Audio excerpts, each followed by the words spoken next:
Microsoft এক্সেলের এই পর্বে আমরা দেখব কিভাবে কোনো কলাম থেকে ডুপ্লিকেট ভ্যালুগুলো রিমুভ করতে হয়। তো দেখেন এখানে আমাদের দুইটা কলাম আছে, একটা হচ্ছে ফার্স্ট নেম, এটা হচ্ছে নেম ডিটেলস, সেটাকে আমি মার্জ করি নাই, সেটা এই কলামের মধ্যে আছে। তো ফার্স্ট নেম লাস্ট নেম আছে এখানে। এখানে হচ্ছে আপনার 6 জন ব্যক্তির নাম আছে আর এই নামটা হচ্ছে ডুপ্লিকেট আছে। হ্যাঁ, তো আমি তো এখানে ডাটা কম, আমি বুঝতে পারতেছি আমি রিমুভ করতে পারছি, কিন্তু ডাটা যখন অনেক বেশি হতো তাহলে আমার তো এইভাবে খুঁজে বের করা কোনটা ডুপ্লিকেট, কোন নামটা বা ভ্যালুটা ডুপ্লিকেট আছে এটা খুঁজে বের করা তাহলে আমার ডিফিকাল্ট হয়ে যেত। তো এই জন্য এক্সেলের একটা ফাংশন আছে ডুপ্লিকেট ভ্যালুস রিমুভ করার জন্য আর কি।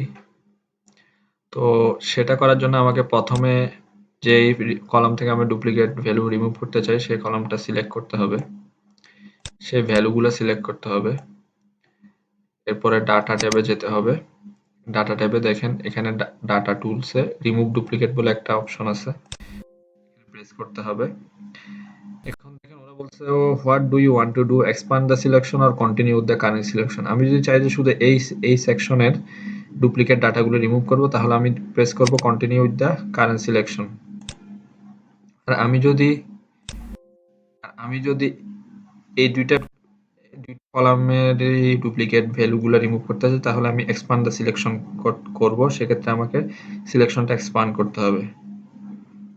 ঠিক আছে, তো আমি এক্সপান্ড দ্য সিলেকশনই দিব।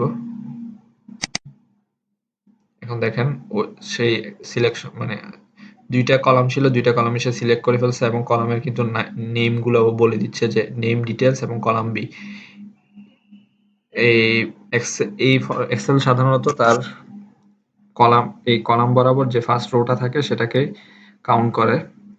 প্রথমে কাউন্ট করে, সেজন্য নেম ডিটেলস এই যে কলাম, এই কলামের হেডিং হচ্ছে নেম ডিটেল, সেজন্য সে নেম ডিটেল দিছে কলামের নাম।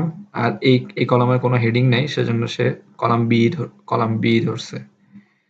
সো এখন আমি দেখলাম যে কোন কোন কলাম ও সিলেকশন করলো যেখান থেকে ও ডুপ্লিকেট ভ্যালু রিমুভ করবে। তখন আমি ওকে দিলাম। এখন দেখেন one duplicate value found and removed, ও কিন্তু অলরেডি রিমুভ করে ফেলছে এবং 7টা ইউনিক ভ্যালু এখানে রয়ে গেছে। আমার এই রিদওয়ান ফেরদৌস নামটা 2বার ছিল, এখন ওকে এখানে কিন্তু নাই। ওকে, তো এইভাবে এই ডুপ্লিকেট ভ্যালু রিমুভ করতে হয় ডাটা ট্যাব থেকে এই রিমুভ ডুপ্লিকেট অপশন দিয়ে। Thank you.